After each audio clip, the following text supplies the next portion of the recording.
It was Sunday, August 29th, 19 hours before Hurricane Katrina slams ashore on the Louisiana coast. The storm was still at sea, swirling and strengthening. Then FEMA Chief Michael Brown was briefing President Bush, Homeland Security Secretary Michael Chertoff, and local officials on the readiness plans.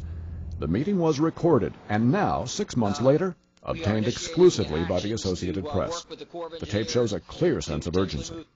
My gut tells me, I told you guys, my gut was that this is a bad one and a big one. Everyone within FEMA is actually on call. This is, put it mildly, the big one, I think.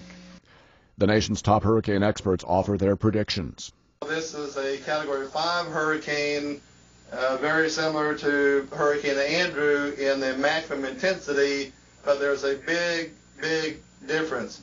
This hurricane is much larger than Andrew ever was. And identified major threats. I also want to make absolutely clear to everyone that the greatest potential for a large loss of life is still in the coastal areas from the storm surge. Brown also voices concern over the so-called shelter of last resort, the New Orleans Superdome, another fear that would, in time, prove accurate. As you may or may not know, the Superdome is about 12 feet below sea level, so I don't know what the heck. And I also am concerned about that roof. I don't know whether that roof is designed to withstand a Cat 5 hurricane. So not to be kind of gross here, but I'm concerned about NDMS and medical and DMORT assets and their respond to a catastrophe within a catastrophe. So, President Bush was dialed into that briefing from his ranch in Crawford, Texas, and offers support for the ongoing efforts. I want to assure the folks at the state level that we are fully prepared to not only help you during the storm, but we will move in whatever resources and assets we have at our disposal after the storm to help you deal with the loss of property, and we pray for no loss of life, of course.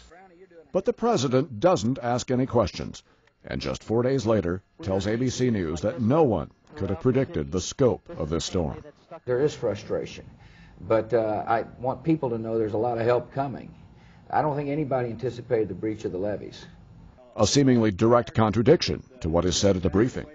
I don't think anyone can tell you with any confidence right now whether the levees will be topped or not, but that's obviously a very grave concern. Concern for a storm that would leave more than 1,300 dead and 2,300 people missing.